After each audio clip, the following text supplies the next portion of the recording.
Okay, so construct a symmetric 95% confidence interval for the population mean. How are we going to do that?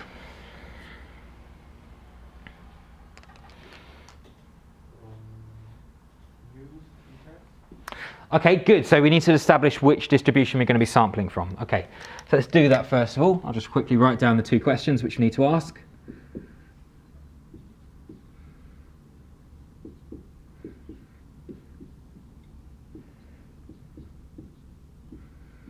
Okay, so obviously this is T.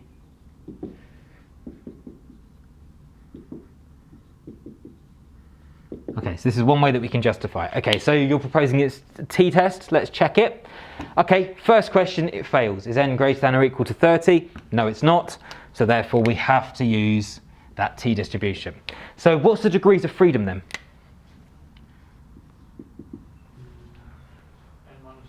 Good, n minus 1, so 20 minus 1 is 19. Okay, so we're going to be sampling from a t distribution, or a student's distribution, with degrees of freedom being 19. Okay, so let's think about how to actually construct a confidence interval for this particular sample data.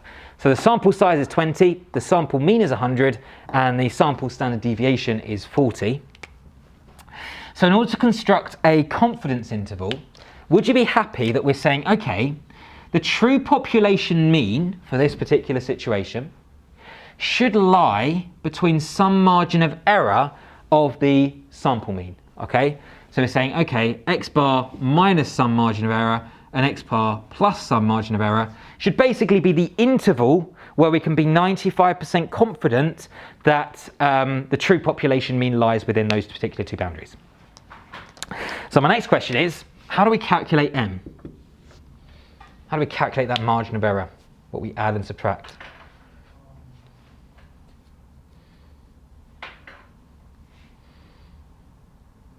So it's on the formula sheet if you wanted to look.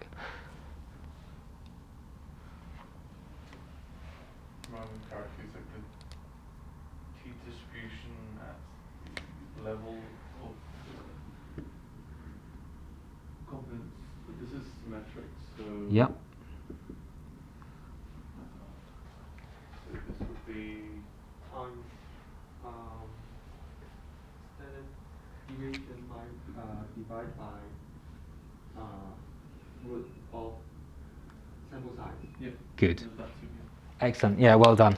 This is just literally saying, okay, I want to include 95% of my data.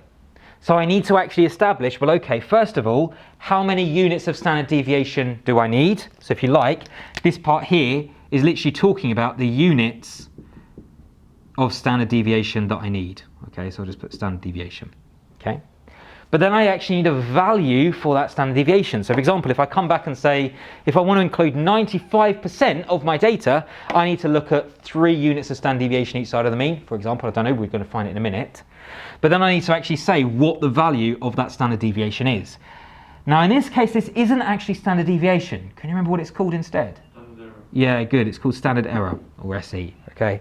The reason being is it's more of a measure of difference from the true population mean rather than thinking in terms of standard deviation, which is to do with spread.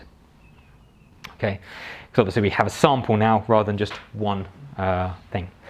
Okay, so let's actually figure out what these things are equal to. So first things first, I'm going to be looking up in the t distribution, 19 degrees of freedom at a 95% confidence level. Now, I'm going to show you on the curves, or on the tables first of all.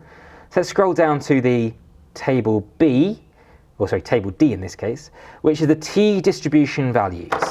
And we're going to find the row, which is 19. So let me just highlight that with my cursor. So it's that one there.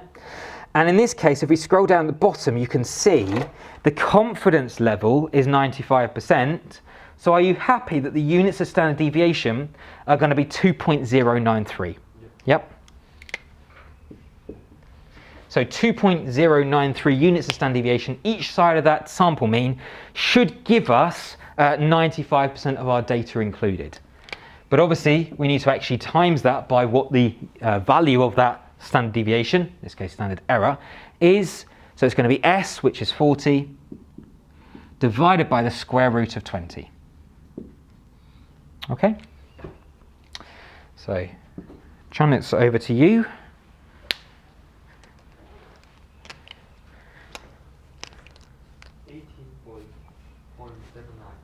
18.72.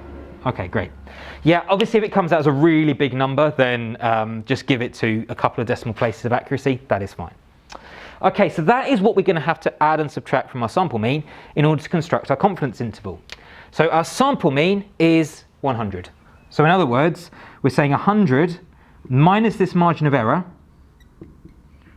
should be our lower bound, and our upper bound should be 100 plus this margin of error. So okay, in this way, it's going to be, what's that going to be? 81.28.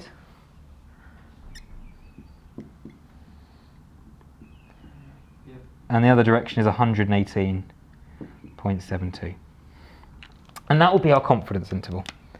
So in other words, we are 95% confident that the true population mean, of course based on this sample data, should lie between somewhere from 81-ish to 118-ish or 119-ish. Yeah, it's literally what the confidence interval tells us.